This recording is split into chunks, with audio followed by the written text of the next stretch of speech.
Hey guys, welcome to the channel. On today's episode, we're going to be working on a 1985 Toyota Corolla Coupe AE86. We're going to be installing a micro BBK, a BBK that can fit under 13-inch wheels. And also, we're going to be installing a badass suspension setup from Annex. We're going to go over some of the steps I take when I install a BBK kit, and you can really apply this to any car. So it could be like an AP racing kit, a Spoon sports kit, any kind of kit. But let's go ahead and bring that car in and we'll get started. All right, we got the wheels taken off. So the owner complains he cannot stop. That's because he's not getting enough vacuum from his new itbs setup, which I installed. This car is an SR5, so it has drum brakes rear. And I don't know if the SR5 front brakes are smaller than the GTS. But he's complaining he's having a hard time stopping without his booster. So we're going to be installing suspension and a mini BBK.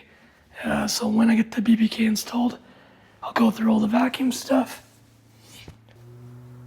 We have to understand what kind of suspension setup we're getting. We're actually getting this new Annex suspension, newer, that has this spindle built into it. Usually, I believe you originally would take these, cut the shock base off, and you'd weld it in a new piece. I can't remember, it's been a long time since I've done it, but you'd cut this and then you'd slide it in or something like that. It's a bolt-in assembly. We're gonna go look at the Annex suspension that got dropped off so we can get a better understanding of what I need to do. I'm pretty sure I'll just take the 3 bolts off at the top, the 2 at the bottom. It'll come right out. So it should be pretty straightforward now, which is awesome for me. I can push this out a lot quicker than having to do all that stuff, but let's get started. Maybe I should look at the brakes too, so I don't do more work than I need to, just in case it's got full assemblies in there and I can just install it. I won't have to take it all apart. So this is what we wanted to see. So what do we got here? Oh, yo, that's actually sick. A coilover in the back, so this converts the rear to coilover. This is going to make life a lot easier. This is real nice. It's not what I was expecting. And these are Swift springs. See instructions and bolts. And this is what I was looking for, was this guy here. So the bottom you see, if you remember what I was talking about there, I believe they cut it down here, I think, and then they weld a tube on it, and then they put the shock in there. Okay. Is that like an RCA or negative RCA? I guess it would be offset if it was a negative RCA, but that's cool. That's pre-installed. I could probably just put the brakes right onto this and install it. I won't do that because it'll be too heavy, but that's cool. A very straightforward procedure. First, we knocked off the cap without damaging it. We want to be careful when it's essentially a collector car because it's old and mint.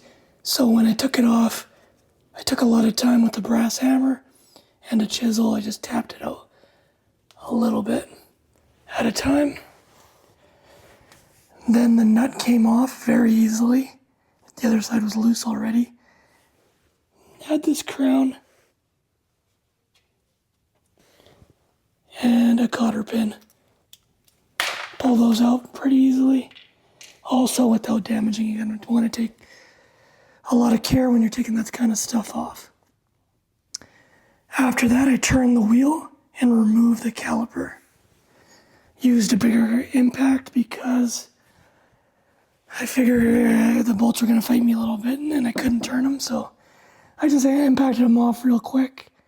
We're not going to be using the nuts and bolts. Off those, the hub and rotor came off, except the rotor is now bolted onto this. Remove the 14 mils on the back, the rotor popped off. This is still here. And then the next, what I did was I turned the steering wheel to knock out the bottom 2 shock bolts. I turned the wheel, knocked this one out. 14 mil with an impact. Both came out. And that is essentially, oh man. That is essentially, it's just gonna come off now. So all I will have to do is knock the 3 bolts out, nuts on the top, and push down a little bit, and it'll come off. So I see a problem now. The problem is the brake line needs to come through this bracket. The bracket is not open like a C. On the one side it's fully closed. So I'm gonna have brake fluid everywhere. I gotta think about what I gotta do here.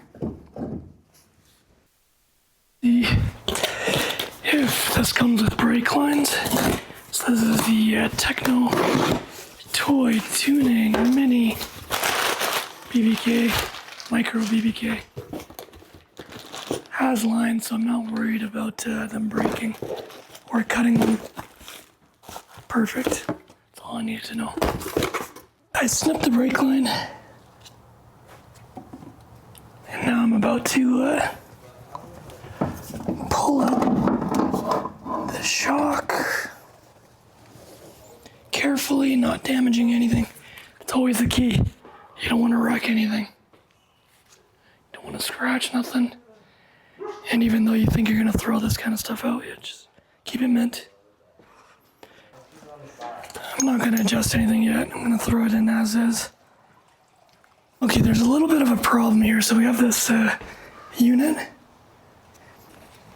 It's the roll center adjuster or adjustment. It doesn't fit, and it's interference fit. So if we look at this part, you'll notice that it's been pinned or hammered. So now the problem with this is, if you look, it's deformed it. So you see how these bulge out? So how do you get an interference fit when this is no longer round? What's going on here? So we're putting on the caliper bracket, lock washer, and then the bolts.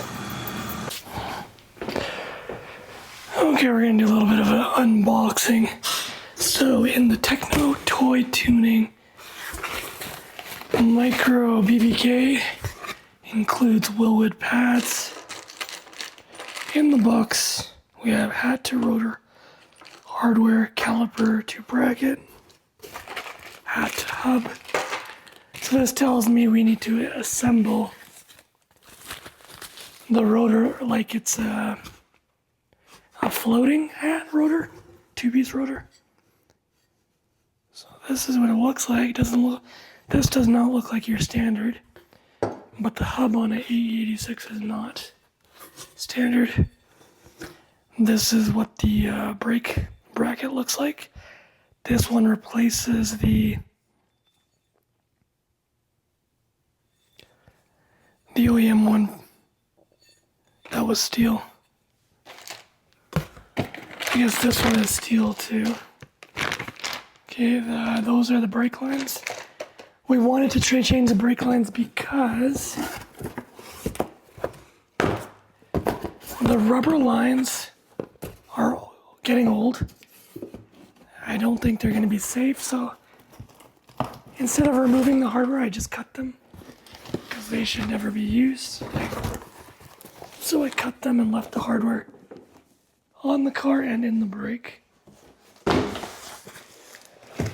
These are the rotors, made in China. They don't have a brand name. Oh, they do. C-Tech.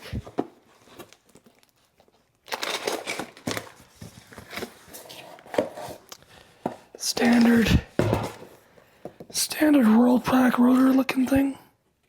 Okay. Now let's open the caliper. Okay, so we have a rear. This is a micro, but it's not that small. I've run something like this on the rear of a car before. It's very nice. Your average Willwood stuff. I like it, I don't hate it.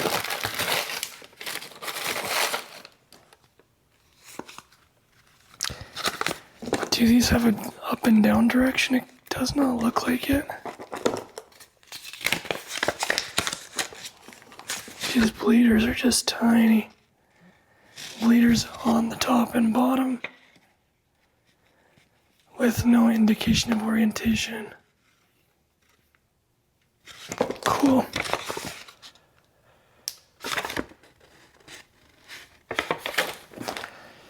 Awesome. I just wanted to know what was in it.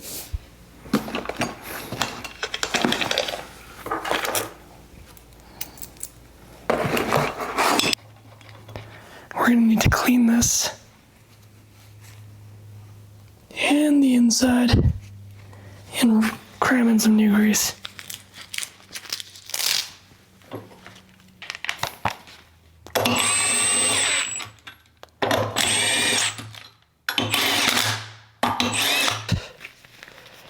This is almost as bad as rebuilding axles or repacking axles.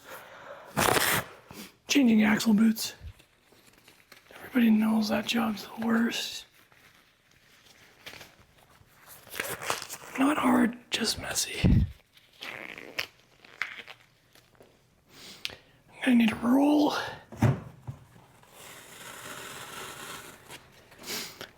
And we're just gonna clean it up. Essentially by wiping it with blue towel.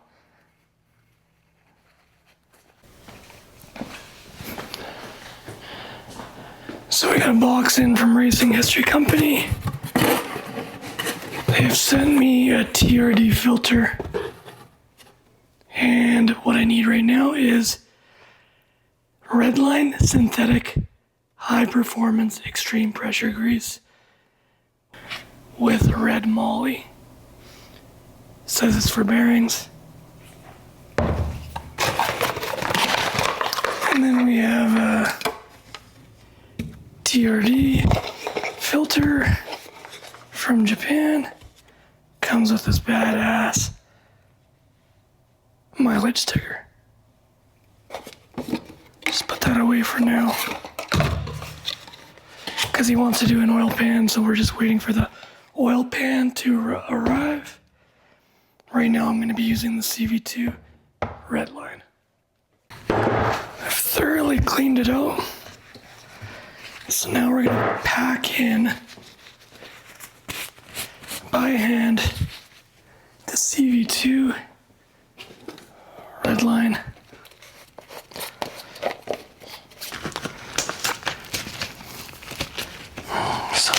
Oh yeah, that's beautiful. It's okay, because that's all we need. So I got the bearing here. I'm gonna wrap it around, throw it on my finger. Gonna put some grease down on my, and I'm gonna push it against my palm, and that's gonna force it in the needles or the rollers.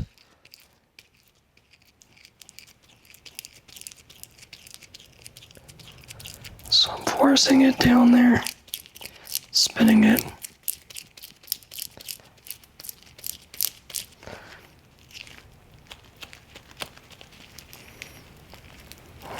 It's looking pretty clean, and the motion is not gritty.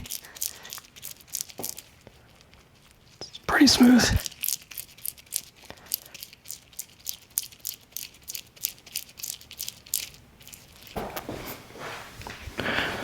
Okay, we're going to clean up this area first, but for one thing you want to note is your rotor.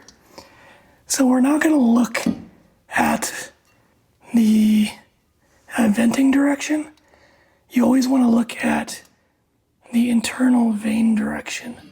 So if you look into the rotor, the vanes are directly pointing straight. So it actually doesn't matter which way these vents point. You'll notice that different shops, different manufacturers point the vent direction in different ways. So orient them how you want. Gone through and cleaned up all the hardware, made sure there's no metal slivers on it. Just because we spent time cleaning the grease, we don't want to put it back in, so.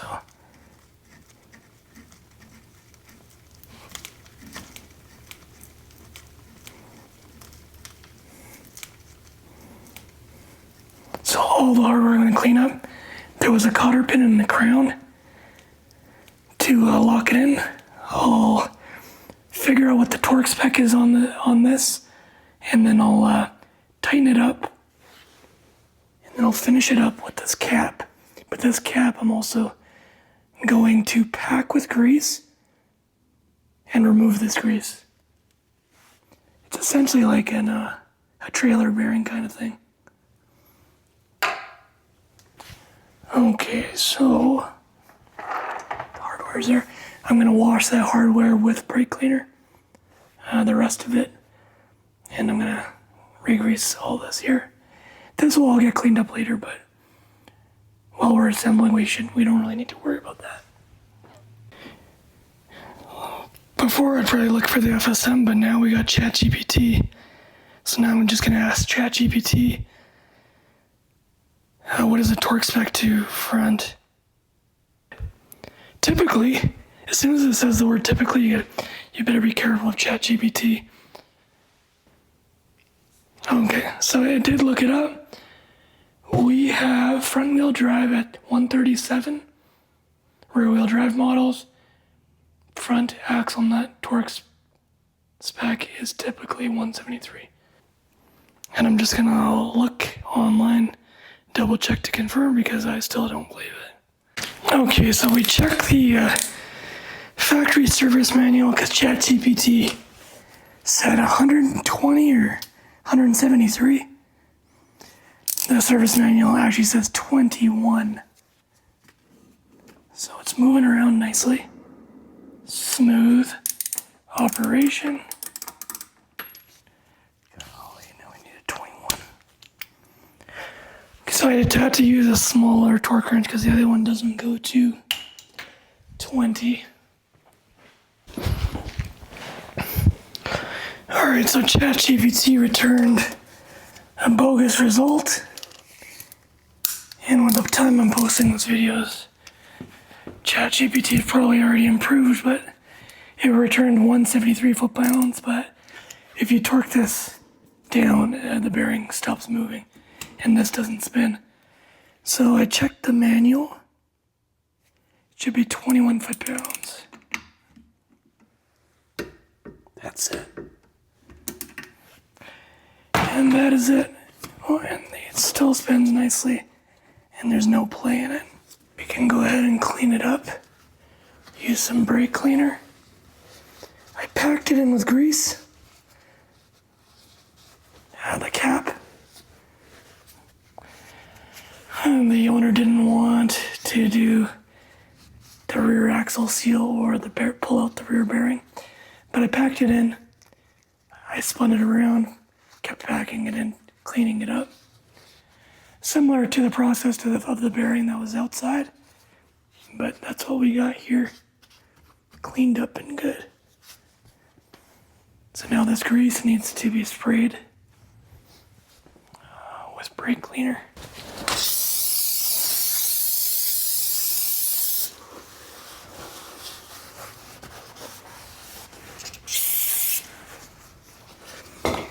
We'll spray the other side of the brake later.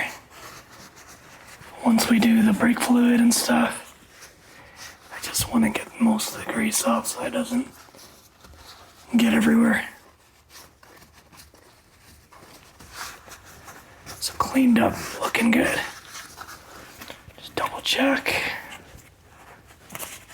Nice.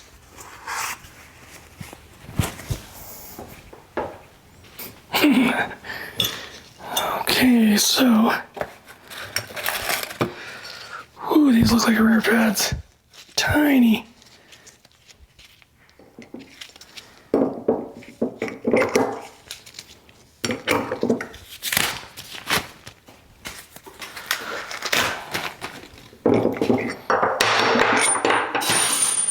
Great.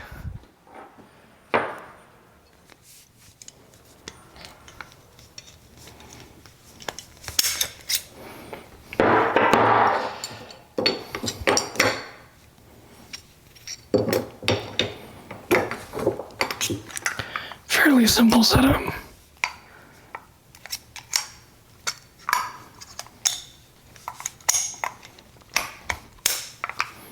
Boom, ready to install. After I found that piece of hardware. Excellent. Excellent. I like how these Willwoods are not painted, they're kind of a raw, clear coated look.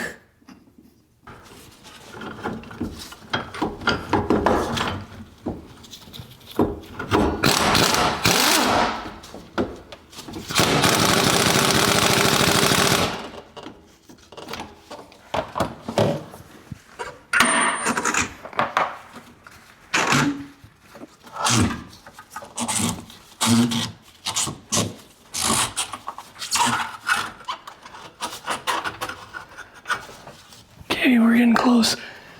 So we've removed the shock. It was one bolt and one nut at the top. Slipped out pretty easily.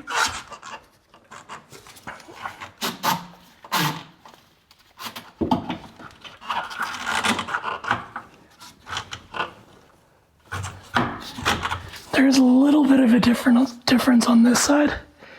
So we have this mount here for this bar. Whereas the other side it's mounted on the axle. So we have to figure a way how to get this out.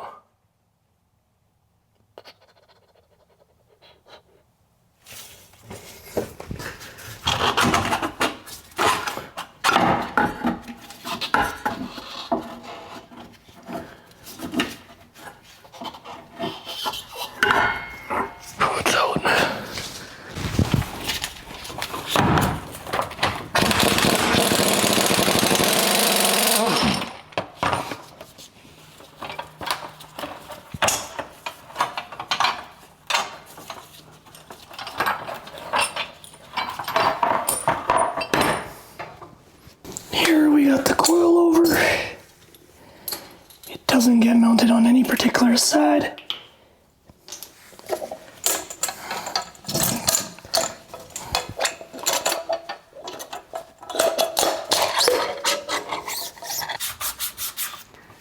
There's quite a bit of corrosion.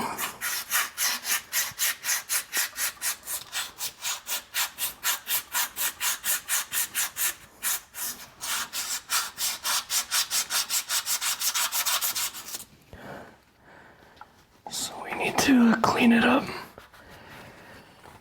because the corrosion has added width to it. Perfect. Just gonna put a little wax on it.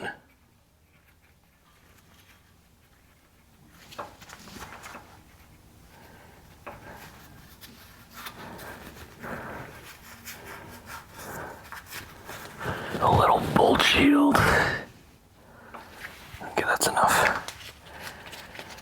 That's good enough.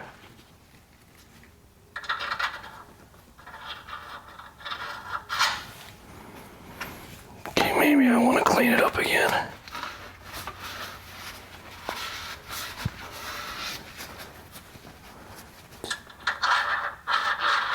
Okay, that's a lot cleaner.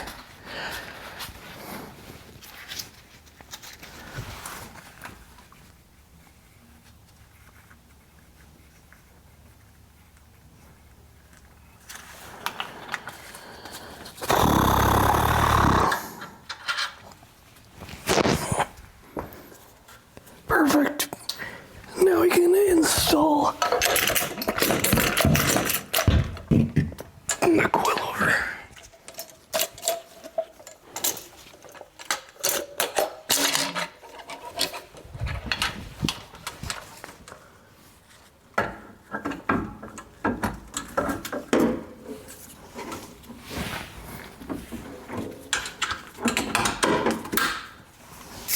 Okay, so now that we've done all the coilovers, I'm going to finish up the brake lines. So the hardware is still intact and the cut hose is dripping into a little bucket here. So we're going to go ahead and install these steel braided brake lines that came with the kit. And I'm going to show you how to take off the 10mm fitting without getting it seized or stripping the end. Okay, so here we have three tools. We have a 10mm open and closed wrench, and we have a 17mm, the same style. But here we have a flare nut wrench, 10mm.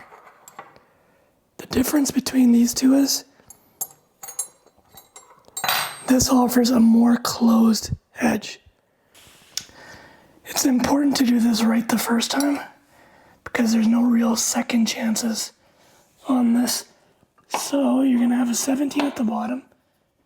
You're gonna leave this D clip here, or a C clip. And we're gonna place a 10mm flare nut wrench on the end. And we're going to turn it out. And this should happen the first time without stripping it. It's already loose, so we're good to go now. Yeah, I'm going to go do the other side now. So now I can switch to the open and turn it out nicely like this. Alright, so I'm bleeding the brakes, and I've rigged up my own contraption.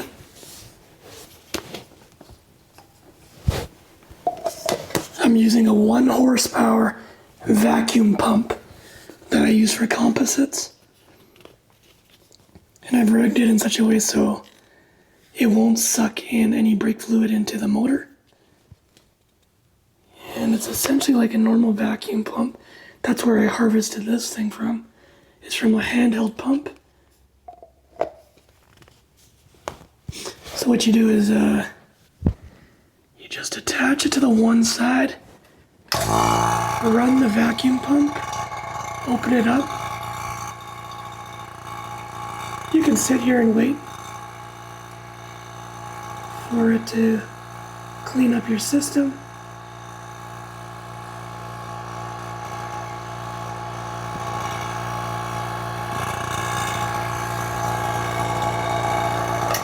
Turn off button.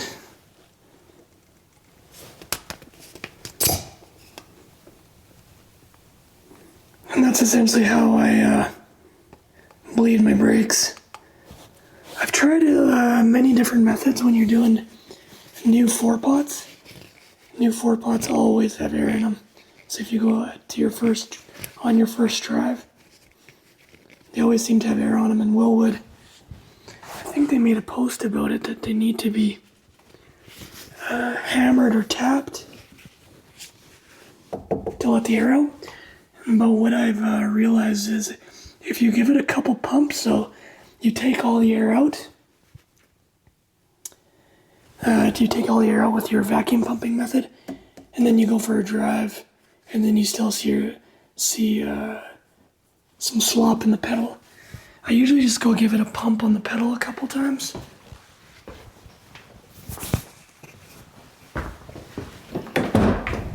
So I give it a pump, and it seems pretty stiff.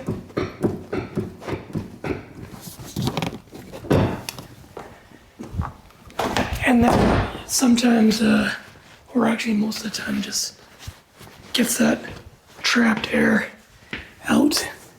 I tend to recycle the fluid I pumped out until the air is out. So this is clean.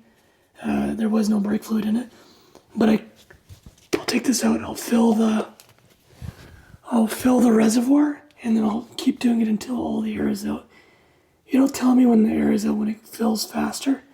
If it's filling with a lot of foam, that means there's a lot of air in the system. Open it up.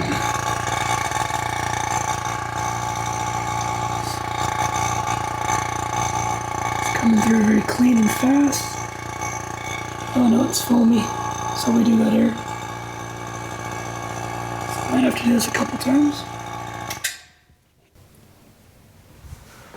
So I do this initially, I just do the front two initially to get all the air that's locked in these brand new brakes out. And then after this, I'll do the normal procedure, start from the furthest, then move to the other one, then move to this one and that one. And then I'll see if all the air is out. Okay, so now comes the tricky part. So now we need to wash everything. So let's say we do wash it and we clean it all up. We need to make sure all traces of brake fluid is gone from every area that can leak. So that means even the pistons can leak before they are properly seated. And every connection's gonna leak.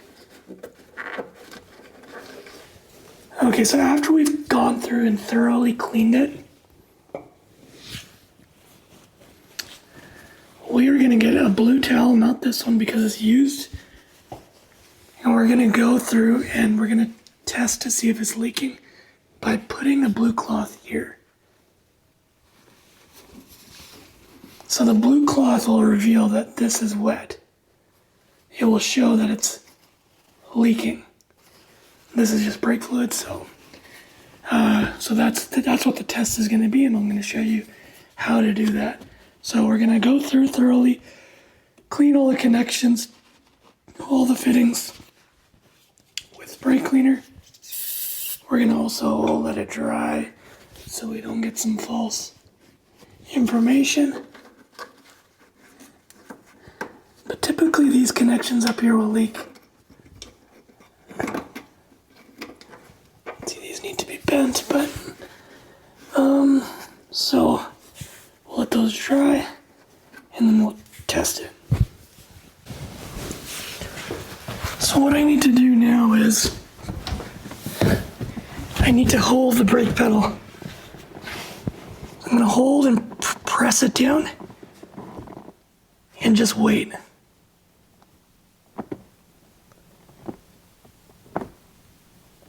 Okay, that should be enough. So now we need to go back. I'm going to grab a blue cloth. And you're essentially just going to go like this, just hold it.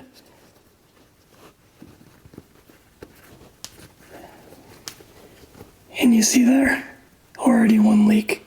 So that means I didn't tighten that enough. And it can be scary, tightening these guys too much. So we take a new section of that blue cloth.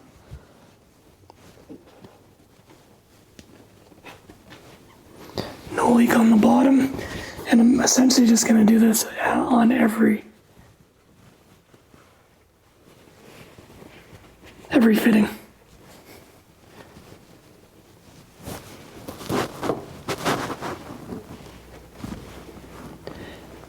So this one and this one are loose.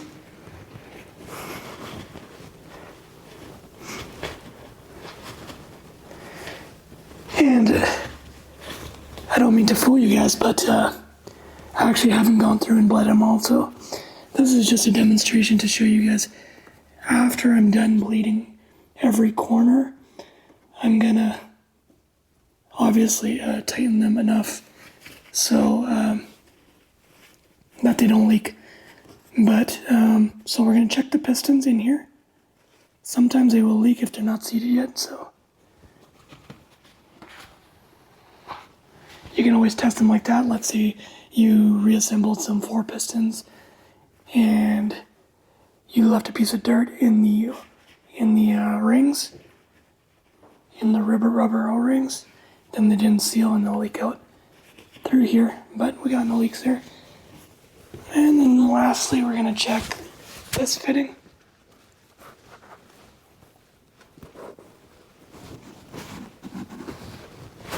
No leaks. Alright, we're just about to wrap it up. So we put brand new fluid in the furthest, the back. The fluid is clean in here now. So now we're gonna redo the fronts in order. So furthest from the cylinder, the next one was the rear driver's side, and then I'm gonna hop over there and then finish up with this side on the last, and I'm gonna tighten the bottoms, the ones that were leaking, and then I'm gonna finish up by bleeding only the one side closest towards me.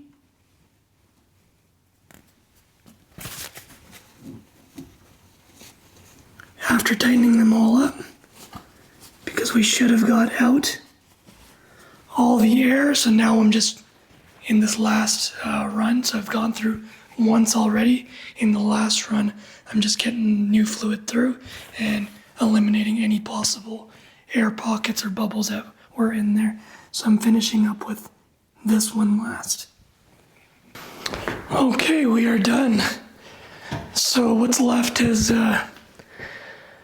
I'm gonna do that little paper test to see if anything is leaking, and I'm gonna put it down on the ground. So first I'll do the test and then I'll mount the wheels. Oh boy, I hope I got it. This is the best part. So I'm just applying a little pressure, holding it.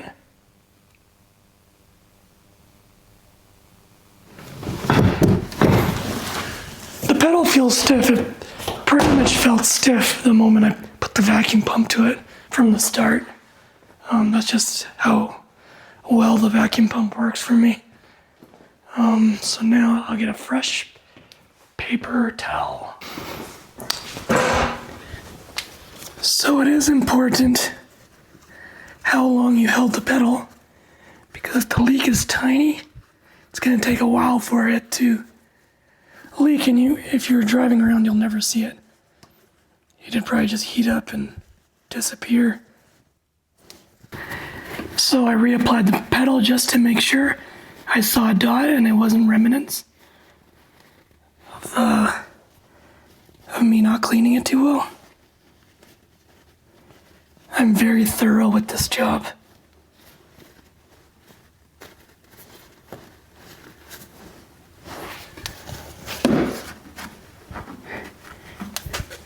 And I've checked multiple times. It's the same thing.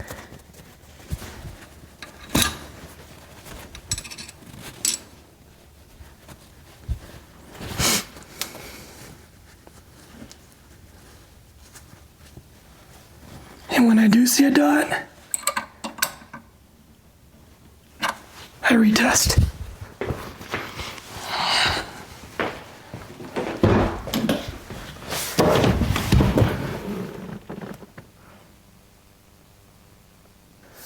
Okay, we are all wrapped up with this vehicle.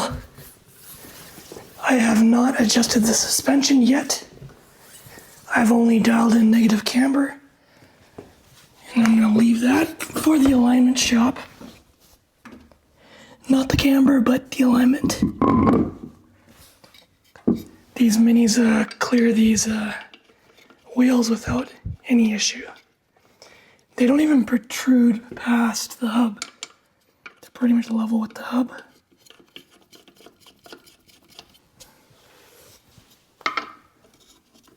So only what's left is to let it sit on the ground, see what we need to adjust. I tend to adjust based on look, so I never look at the catalog anyways. Whenever the Olins and crap come in, I don't read what the suggested height is, because you want your car to look a certain way, and everyone has different wheels and tires. Like this car probably needs a bunch of negative camber because these wheel and tire combo is a little bit bigger than stock, so it's gonna hit the bumper here.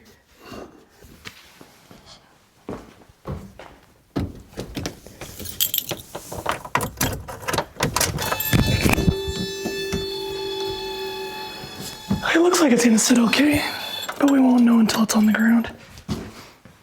So I'll get that all buttoned up and on the ground.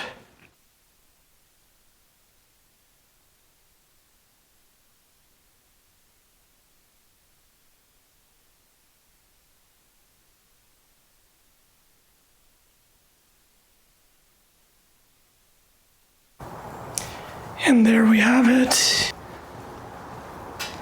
And there it is. It took a while to set it up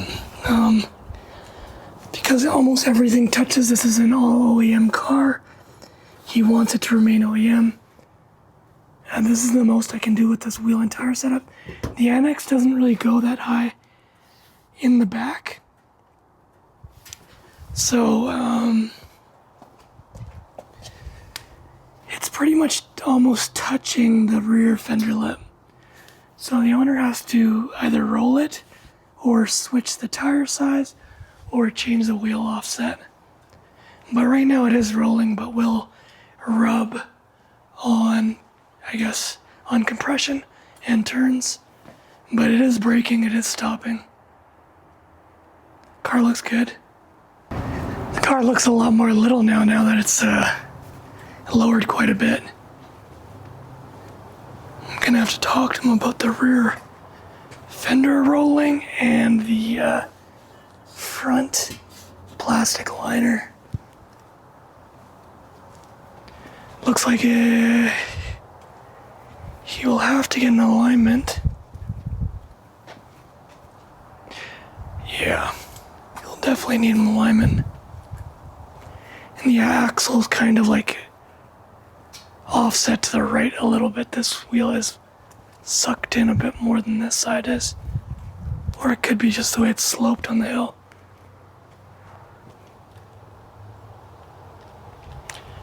But I think that's it for this one, guys. Man, it brings me back though. I love how the way the front of this thing sits. Can't wait till we bring the back down a little bit, but this thing's like perfect. I love how he added the kooky bumper. He's probably gonna track down a rear kooky bumper for it too, but damn. Those Willwoods look sick up close. Yeah, those micro brakes look sick.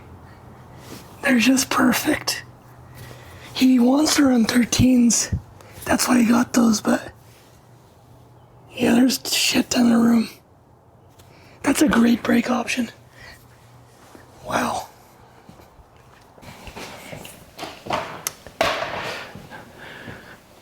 Alright, that concludes the AE86 episode. I hope you like the end result just like I did. I think the car looked real good, especially the little Willwood brakes under the small wheels. The owner has great taste, and I think we're going to expect to see the car back real soon, or one of his projects. But for now, it's gone, and we're going to get right back into the DX. The DX is going to get rolled in tonight, and we're going to, who knows what we're going to do with it, but we'll figure it out. So stay tuned for the next episode.